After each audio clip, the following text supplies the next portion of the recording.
মাননীয় সংসদ সদস্য, আপনি যেই সমস্যাটি বলেছেন, যেই কালকে থেকে আমিও দেখেছি সংবাদ মাধ্যমে যে অতি বর্ষণের কারণে বিভিন্নভাবে চট্টগ্রাম শহরের বেশ একটি বড় অংশ তলিয়ে গিয়েছে বা মানুষ কষ্ট পাচ্ছে।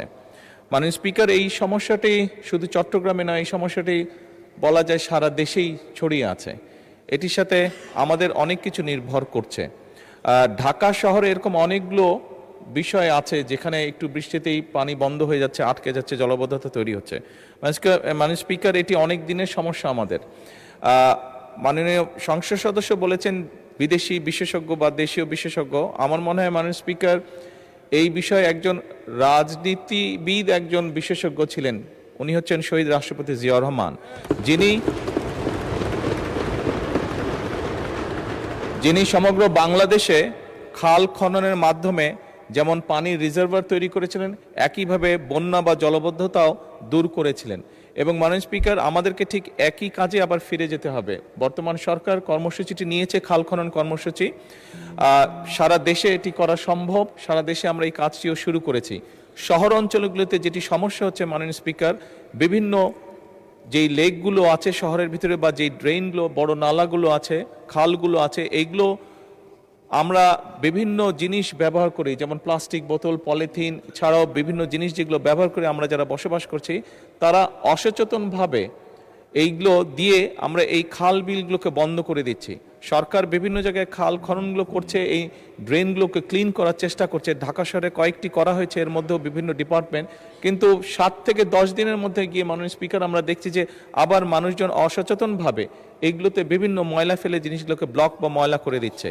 এখানে ঢাকা 12 সাইফুল ইসলাম সাহেব আছে, সাইফুল আলম মাননীয় সংসদ সদস্য আছেন, ওনার এলাকাও এই সমস্যাটি আছে। কয়েকদিন আগে উনি আলাপ করছিলেন আমার সাথে এই বিষয়টি।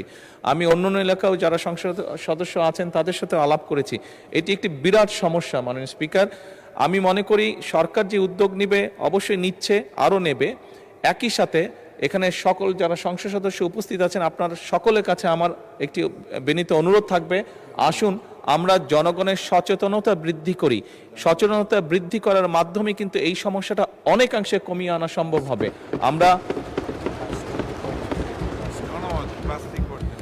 আমরা জনমত তৈরি করার মাধ্যমেই, সচেতনতা তৈরি করার মাধ্যমে অনেকাংশে এই সমস্যাটার সমাধান করতে পারবো। প্লাস্টিক বোতল বা পলিথিন বা আরও এই ধরনের যেগুলো আসে দ্রব্য আছে, যেগুলো দিয়ে ড্রেন বা নালাগুলো বা খালগুলো ব্লক হয়ে যায়, এগুলা কিভাবে আমরা ব্যবহার কমাতে পারি অথবা ব্যবহার করার পরে এগুলোকে প্রপারলি কিভাবে ডিসপোজ করতে পারি, এই বিষয়ে জনসচেতনতা বৃদ্ধি করতে হবে।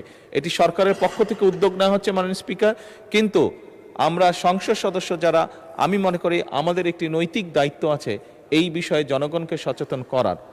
একই সাথে আমি মাননীয় সংসদ সদস্যকে বলতে চাই যে এরই মধ্যে চট্টগ্রাম সিটি কর্পোরেশনের যে প্রশাসক আছে, ওনার সাথে আমার কথা হয়েছে, উনি এর মধ্যেই চেষ্টা করছেন, কিন্তু এখন তো এটা অনেক বড় একটা ওয়াটার লগ হয়ে গিয়েছে, স্বাভাবিকভাবে একটু সময় লাগবে। এই কষ্টের জন্য আমি আমার অবস্থান থেকে চট্টগ্রাম শহরে বসবাসকারী সকল নাগরিকের কাছে আন্তরিকভাবে দুঃখ প্রকাশ করছি। আমরা চেষ্টা করছি